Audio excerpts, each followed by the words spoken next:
시청자 여러분 안녕하십니까? 유황셰프의 요리교실입니다. 자, 오늘 다루게 될 문제는 대통령 취임식입니다. 자, 식 좋아하는 사람 치고요, 끝이 잘 되는 사람 못 봤습니다. 저는 우루과이의 전 대통령이 그야말로 자기가 20년 이상 타고 다니던 허름한 자동차를 타고 집으로 돌아갔다. 그리고 자기의 가진 모든 재산을 사회에 다 내놨다. 그 사람은 취임식 때도 소박하게 했습니다. 그래서 기본적으로 나라의 대통령이 되는 것은 우리나라에 지금 어려운 사람들이 너무 많습니다. 그래서 항상 이 소박함으로 누가 말하든 말하지 않든 그냥 취임을 하는 행사의 순수한 의미에 몰두하고 그 외 나머지 잡음은 일으키지 않는 것이 맞다고 봅니다. 우리가 과거에 보면 돌잔치, 해감년, 칠순, 팔순년부터 시작해서 심지어 그 결혼식 이런 부분을 호텔에서 호화롭게 하는 일들이 많았습니다. 여기 있는 저도 그런 부분에 몇 번 가봤습니다. 솔직히 호텔에서 호화로운 그런 행사를 하는데 꽃값만 몇 천만 원 들었니? 또 그 호텔에 이 하객들을 접대하는 식사가 1억 5천만 원이다. 그런 식당에는 두당 얼마가 아니라 거기에 총 몇 석이 있고 통째로 빌려서 고급 호텔의 영빈관이나 고급 호텔의 행사장을 빌려서 이 호텔 결혼식을 하는 겁니다. 한 명당 얼마, 그래서 총 몇 명이 밥 먹는다는 건 동네 결혼식장이나 해당되는 거고, 호텔에 이런 호화 결혼식에는 통으로 얼마 이렇게 가는구나 생각을 했습니다. 그래서 이 호화 호텔 결혼식을 할 때 보니 한 2억이 훨씬 넘어가는 비용이 지불이 되는 것 같더라고요. 그래서 저런 호텔 영빈관이나 이런 걸 빌려가지고 결혼식을 하는 사람들은 결혼식 당일날 2, 3억을 행사 비용으로 쓸 정도면 그 사람이 기본적으로 가지고 있는 돈이 얼마나 되는가. 그 젊은 부부가 결혼식 비용을 자기들이 댈 리 없잖아요. 자, 그런 생각을 해봤습니다. 그래서 한때는 우리 사회에 과소비를 방지한다 해가지고 박정희 전 대통령이나 이럴 때는 호텔 결혼식을 금지시켰습니다. 그래서 모두가 건금 전략하는 풍토에 사회 지도층이 앞장서야 된다. 저는 그게 일면 옳은 측면이 많다고 생각합니다. 전부 어렵게 버티어서 살아가는데 그런 데서 사회 지도층들이 호화 결혼식을 하는 것이 옳은 것인가? 그거는 과거에 이 박정희 대통령 시대에 물론 숨은 부패도 있었겠지만 그래도 그러지 않으려고 노력을 해야 사회가 조금씩으로 나아지지. 만약에 작정을 하고 그렇게 한다면 사회는 절대 나아지지 않지요. 자, 황셰프는 요 근래는 절대로 호텔 결혼식에서 누가 오라고 초대하지 않습니다. 호텔에서 결혼식 할 만한 사람들은 황셰프가 싫은 모양이에요. 자, 저를 부르면 가서 요리도 하나 해줄 건데 말입니다. 자, 윤가리가, 황 대표가 이제 윤가리라고 부른다니까 저도 윤가리라고 하겠습니다. 그래서 5월 10일 취임식을 4만 1000명을 불러가지고 행사를 하고 국회에서 취임식을 하고 그 중에 해외에서 온 중요한 손님이나 알짜배기는 별도로 저녁에 취임 만찬을 한대요. 미국 같은 데는 이 취임식 하고 나면 그날 저녁에 곳곳에서 이 댄스 파티 같은 게 열립니다. 그런데 입장료를 얼마를 내면 들어갈 수 있어요. 그래서 과거에 허경영 씨가 취임식에 참가했니 안 했니를 가지고 시끄러워졌을 때 제가 허경영 씨 참가했다고 그렇게 보증을 써주라고 제 아는 사람한테 이야기를 해주기도 했습니다. 자, 그런데 낮에는 그렇게 하고 저녁에는 신라 호텔 영빈관에서 지금 만찬을 한다고 합니다. 차라리 4만 1000명을 불렀을 때 사회 각계각층이 오고 적어도 낮에는 그런 소박한 면모를 갖추려고는 노력할 겁니다. BTS를 부르지 않고 소박한 가수들을 부른다고도 말을 했습니다. 그 이유 중에 하나가 예산이 맞지 않다라고까지 이야기를 했어요.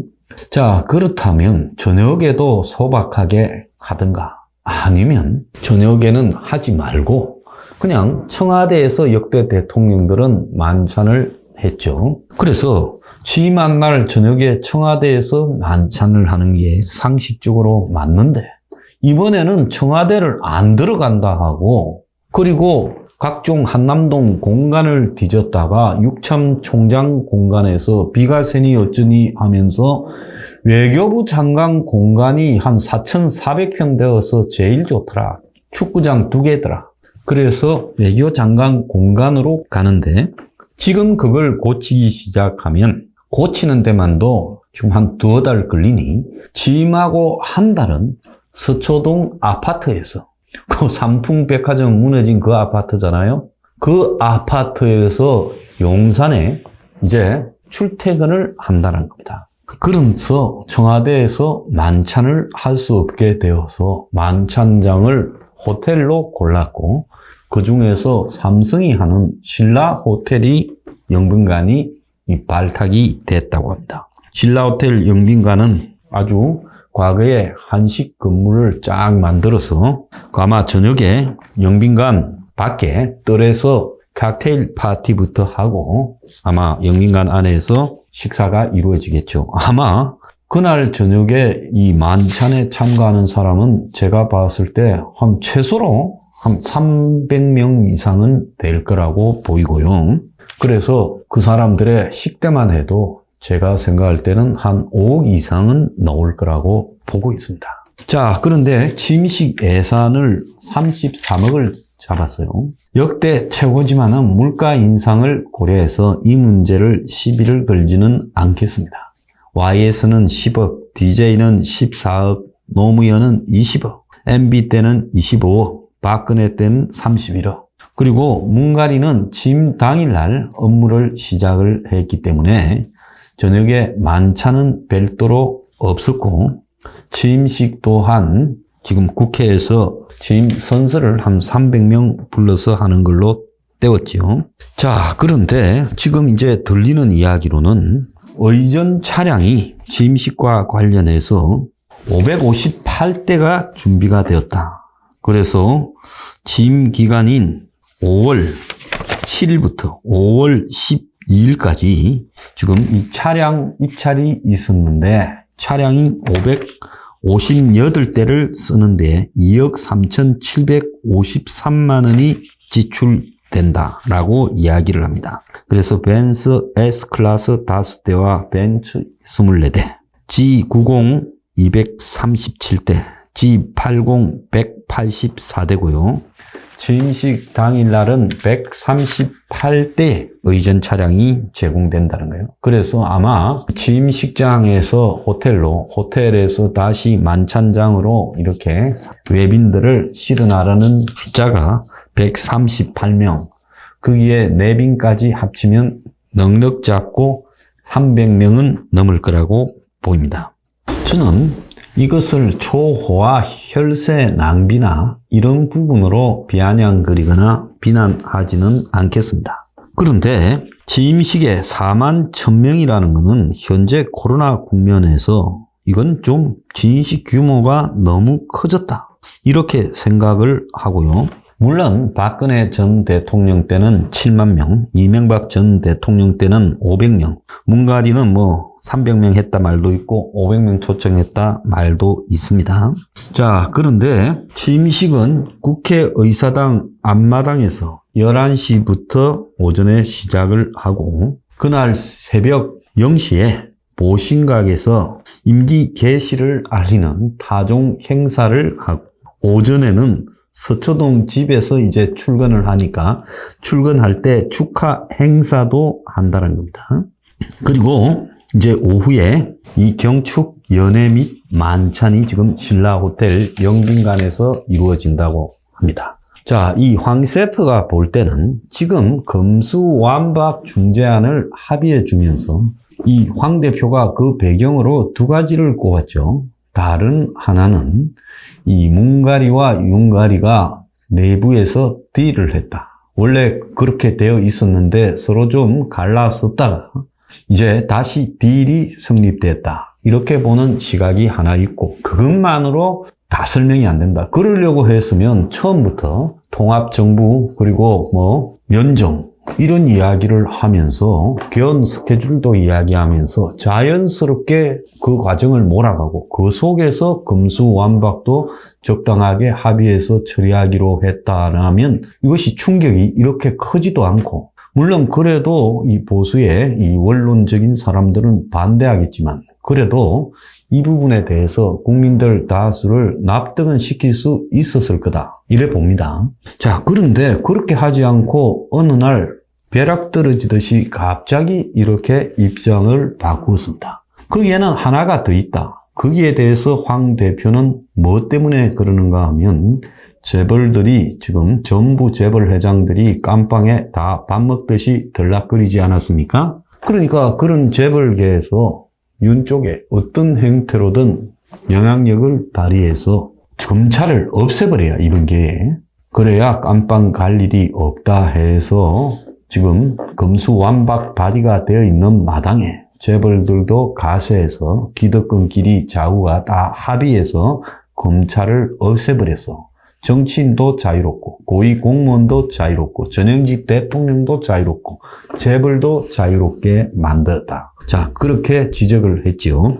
자, 그런데 여기에서 또 하나 우리가 짚어야 될 것은 굳이 침식 만찬을 신라 호텔에서 했어야 됐느냐는 겁니다. 굉장히 부자연스러운 일이 벌어졌다고 보고 있고요.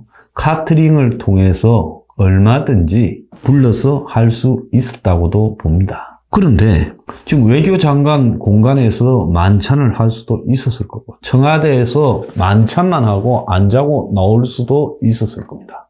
그렇지 않습니까? 외부에서 음식을 시키고요.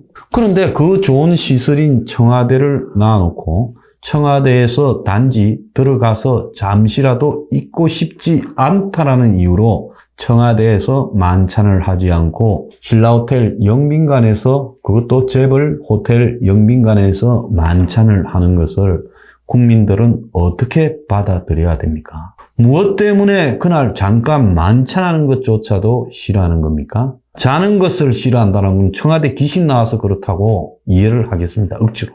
근데 자는 게 아니라 잠깐 밥 먹고 행사하는 것도 싫어한다는 건 이건 뭔가 있는 거죠. 그래서 국민들은 취임 첫날부터 국민과 함께 가는 정부가 아니라 그야말로 아집으로 혼자 가는 정부를 목격할까 두렵습니다. 오늘의 디저트, 청와대에서 잠깐 가서 만찬도 안 하는 이유가 뭔지, 청와대의 발길도 안 딛겠다라는 이유가 뭔지, 도대체 그 이유가 뭔지 궁금해서 못 살겠다.